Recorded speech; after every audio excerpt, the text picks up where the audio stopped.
नमस्कार बच्चों, coordination compound की सीरीज में आपका स्वागत है। तो लास्ट लेक्चर तक हम लोगों ने बेसिकली ईएएन रूल या इफेक्टिव एटॉमिक नंबर रूल पढ़ा था। हम लोग various bonding theories in coordination compound पढ़ रहे थे। उसी क्रम में आइए आज आगे बढ़ते हैं। आज हमें जो पढ़ना है वो है वर्नर्स कोऑर्डिनेशन थ्योरी। भाई देखते हैं क्या वर्नर्स कोऑर्डिनेशन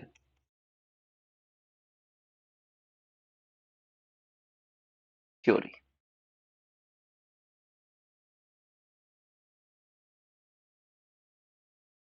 ठीक है, अब वर्नर्स की कोऑर्डिनेशन थ्योरी बहुत बहुत इंपॉर्टेंट है बेटा। इनफैक्ट एनसीईआरटी अगर आप शुरू करो कोऑर्डिनेशन कंपाउंड्स को, तो एनसीईआरटी में कोऑर्डिनेशन कंपाउंड वर्नर की कोऑर्डिनेशन थ्योरी से ही शुरू किया गया है। In fact Werner is known as, his name was Alfred Werner. Alfred Werner is known as the father of coordination chemistry.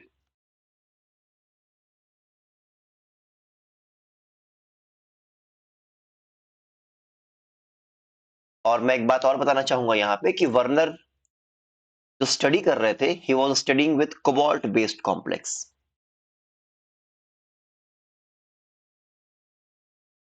Coordination compounds को स्टडी करने के लिए वर्नर ने जो कंपाउंड लिया उसका सेंट्रल एटम क्या था? कोबाल्ट था। ठीक है, तो आइए देखते हैं। तो एज पर Werner's coordination theory,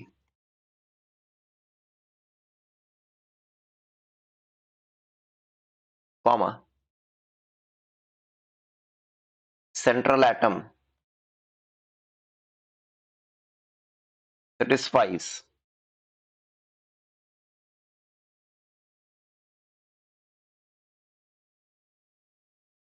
two kinds of valencies। Werner की कोऑर्डिनेशन थ्योरी के अनुसार सेंट्रल एटम दो तरह की वैलेंसी को सेटिस्फाई करता है। ये दो तरह की वैलेंसी क्या है? एक होता है प्राइमरी वैलेंसी और दूसरा क्या है?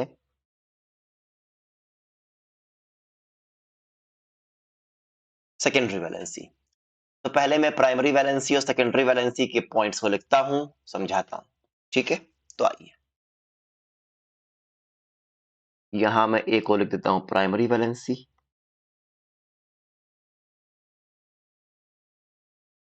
और दूसरी ओर मैं लिखता हूं सेकेंडरी वैलेंसी। प्राइमरी वैलेंसी को मान लो मैंने लिखा पीवी से और सेकेंडरी वैलेंसी को मान लो मैंने लिखा एसवी से। ठीक है ना?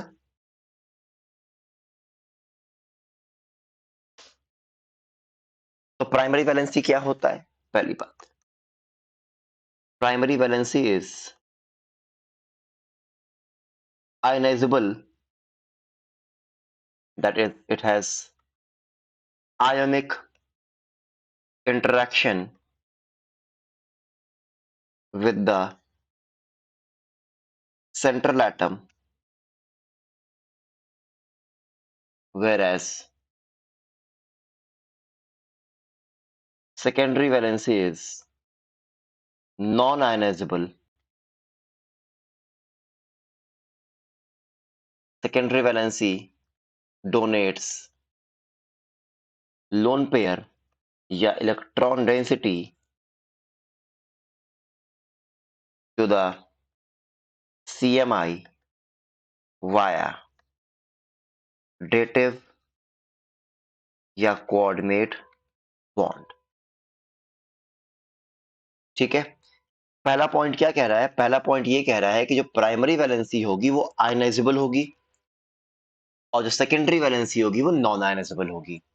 इनफैक्ट प्राइमरी वैलेंसी का सीएमआई के साथ जो अट्रैक्शन रहेगा वो इलेक्ट्रोस्टैटिक होगा, आयनिक होगा, जबकि सेकेंडरी वैलेंसी का जो सीएमआई के साथ बॉन्ड फॉर्मेशन होगा वो वाया डेटिव या कोऑर्डिनेट बॉन्ड होगा। समझेंगे हम आगे आगे, आसानी से आप समझ जाओगे इन सारी बातों को। Next point, primary valency is non directional whereas secondary valency is directional and is responsible for shape या ज्योमेट्री ऑफ कॉम्प्लेक्स। क्या कह रहा है कि कोऑर्डिनेशन कंपाउंड की ज्योमेट्री में किसका रोल होता है? सेकेंडरी वैलेंसी का होता है, इसलिए वो डायरेक्शनल होती है, जबकि प्राइमरी वैलेंसी का शेप में कोई रोल नहीं होता है, इसलिए वो कैसी होती है? नॉन डायरेक्शनल होती है। ठीक है, नेक्स्ट पॉइंट।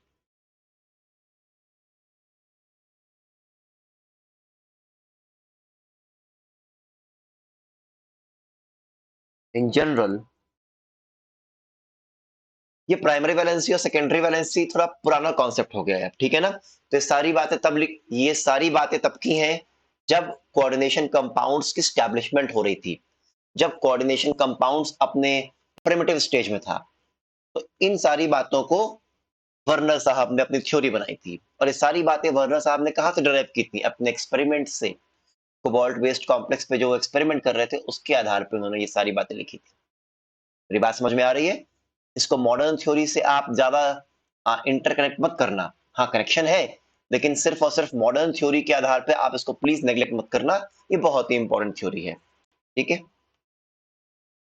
खैर, in general primary valency is satisfied by anionic species, while in general secondary valency is satisfied by cationic, anionic या इवन न्यूट्रल स्पीशीज। ठीक है,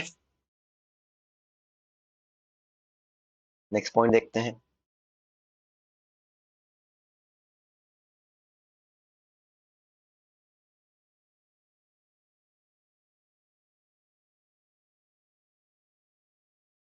In modern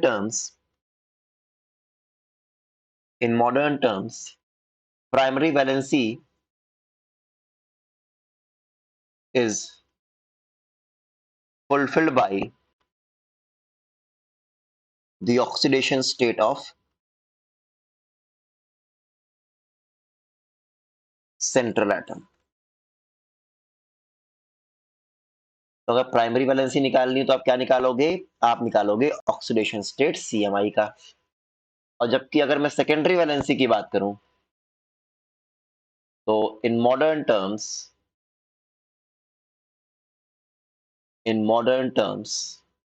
comma secondary valency is fulfilled by the coordination number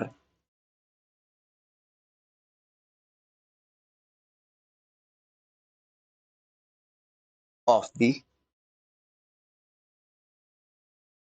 central atom। Secondary valency किससे fulfil होगा? Secondary valency fulfil होगा coordination number of CMI से। ठीक है, एक पॉइंट और।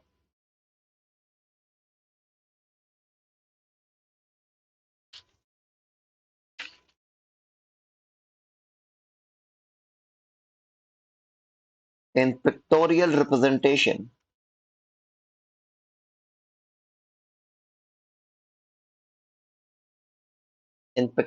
Representation primary valency is represented by dashed lines, something like this। जो species primary valency को फुलफिल करेगी उसको आप डैश लाइन से रिप्रेजेंट करोगे। whereas in pictorial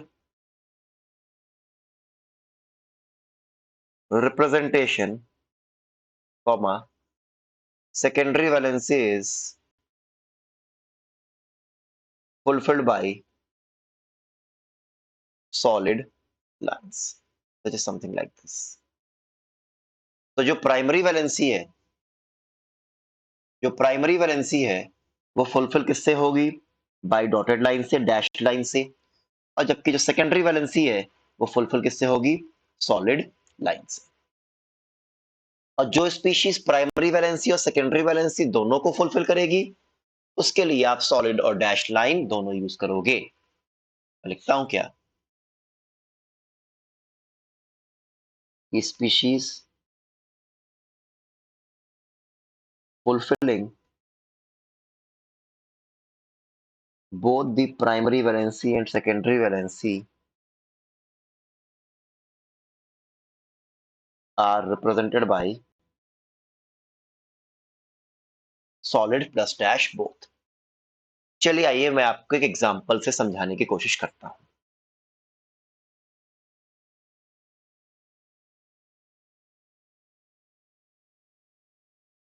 जैसे मान लो कंपाउंड है CONH36Cl3 और ये जो मैं एग्जांपल्स ले रहा हूं मैं कहां से ले रहा हूं? NCERT से।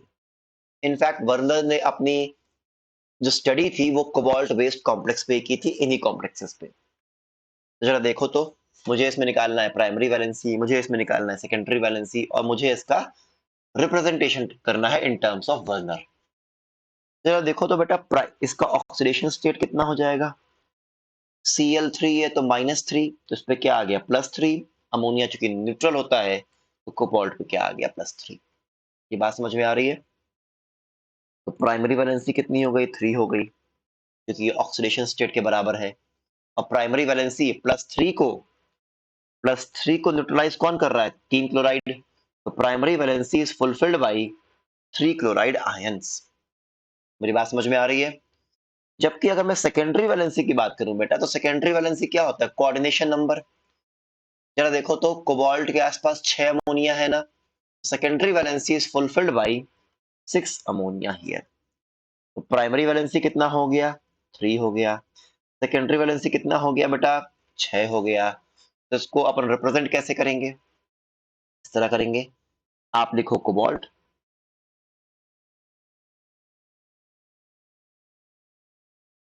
6 सेकेंडरी वैलेंसी को आप रिप्रेजेंट करोगे सॉलिड लाइन से, तो ये हो गए 6 अमोनिया।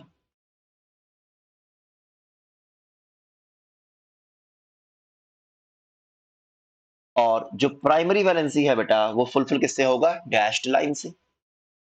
जैसे एक Cl माइनस ये मान लो, एक Cl माइनस ये मान लो और एक Cl माइनस आप ये मान लो। तो ये क्या हो गया?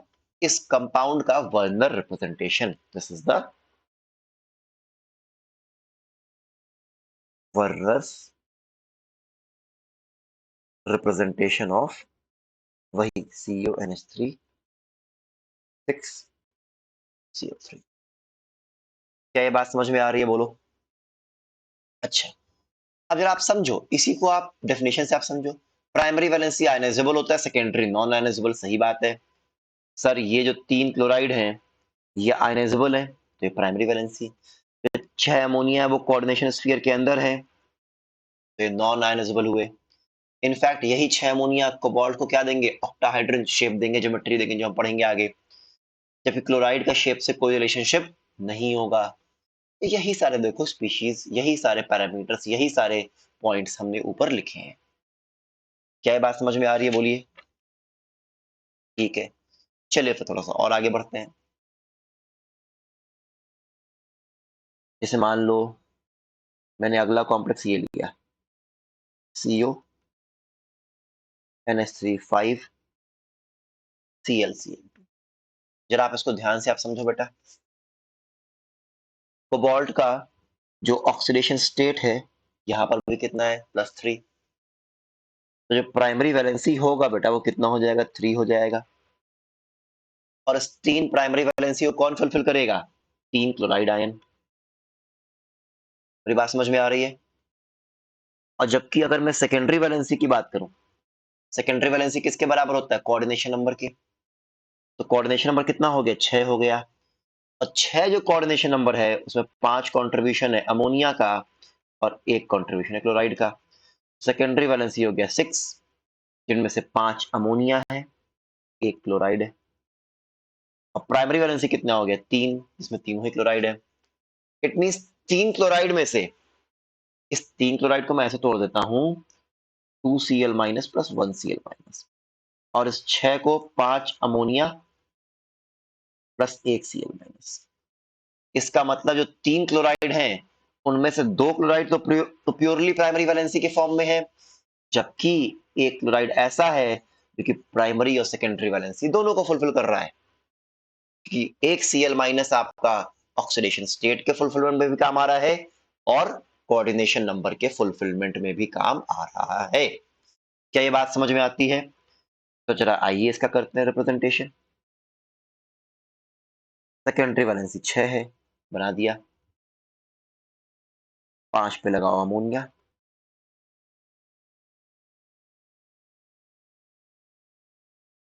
और 1 पे लगाओ क्लोरीन, Cl माइनस इनफैक्ट। और जबकि प्राइमरी वैलेंसी कितना है 3 है, जिनमें से एक तो क्लोराइड, एक तो क्लोरीन यहां पर रहा। अब बाकी 2 आप अलग से आप बना दो। क्या मेरी बात समझ में आ रही है आप लोगों को? इसमें कोई दिक्कत तो नहीं है? चलिए फिर ध्यान से इसको समझिएगा आप लोग, ठीक है ना?